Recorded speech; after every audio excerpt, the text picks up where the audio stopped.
Teraz vám poviem niečo, čo som mal naplánované, že vám poviem niekedy pozdejšie, nie tak skoro, pretože som si vravel, že to bude pre vás moc. A že bude možno vyzerať ako blázon. Ale to je v poriadku, ak to tak bude. Ja vám nebudem brať váš názor. Takže tak.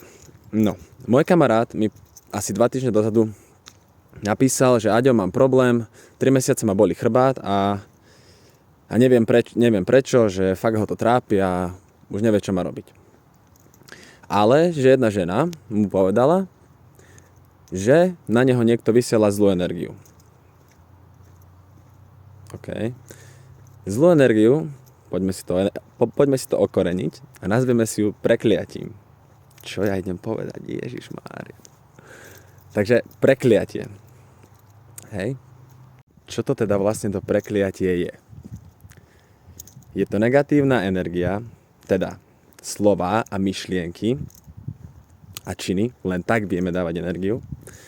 Takže slová a myšlienky myslené negatívne a vyslané na osobu, ktoré to uškodí. Zamyslíme sa teraz spolu.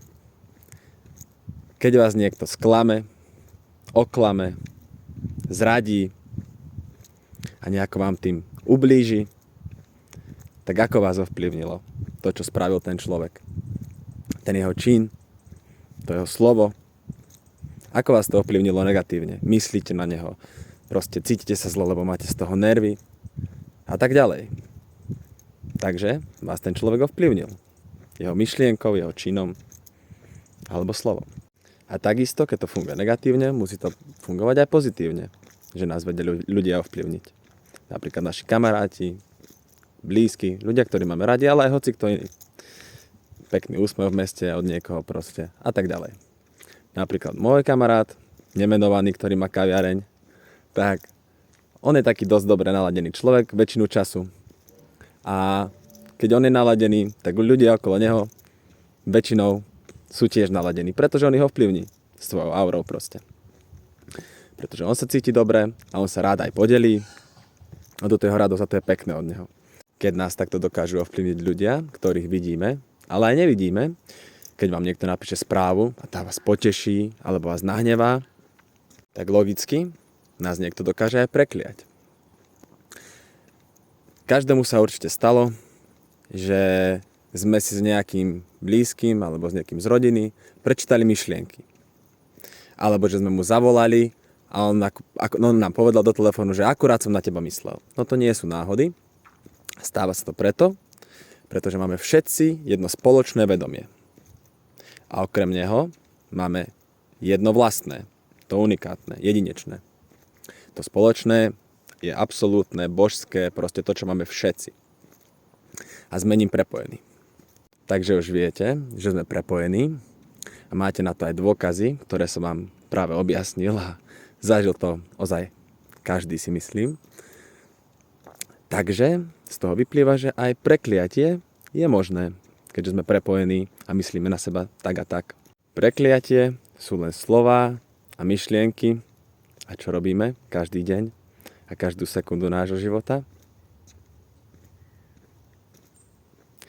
A teraz čerešnička na torte. Kúzlo sa po anglicky povie spell. A hláskovanie sa po anglicky povie spelling.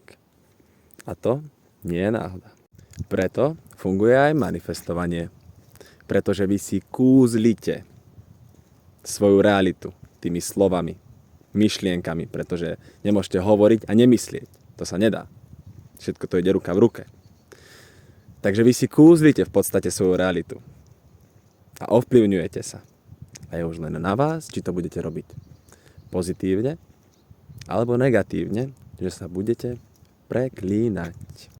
Teraz ešte mám ale pre vás dobrú správu, aby ste sa mi náhodou nezľakli z toho, čo rozprávam.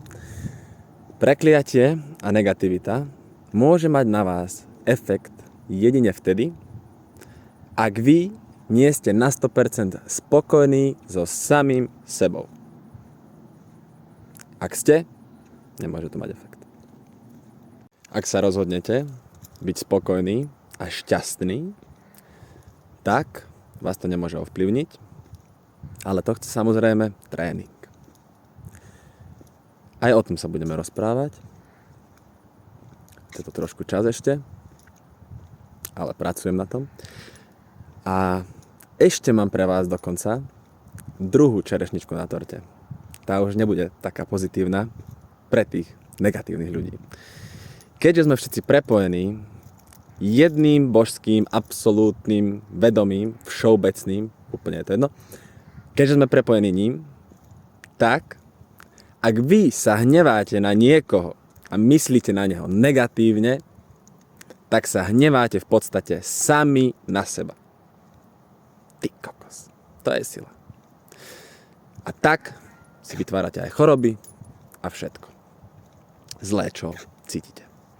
Takže keď sa budete na niekoho hnevať, budete niekomu závidieť a všetko zlé, čo myslíte na druhých, všetko sa to odzrkadľuje na vás, len vy si to neuvedomujete. Takže dbajte nad svojimi myšlienkami a slovami. Aj činmi samozrejme.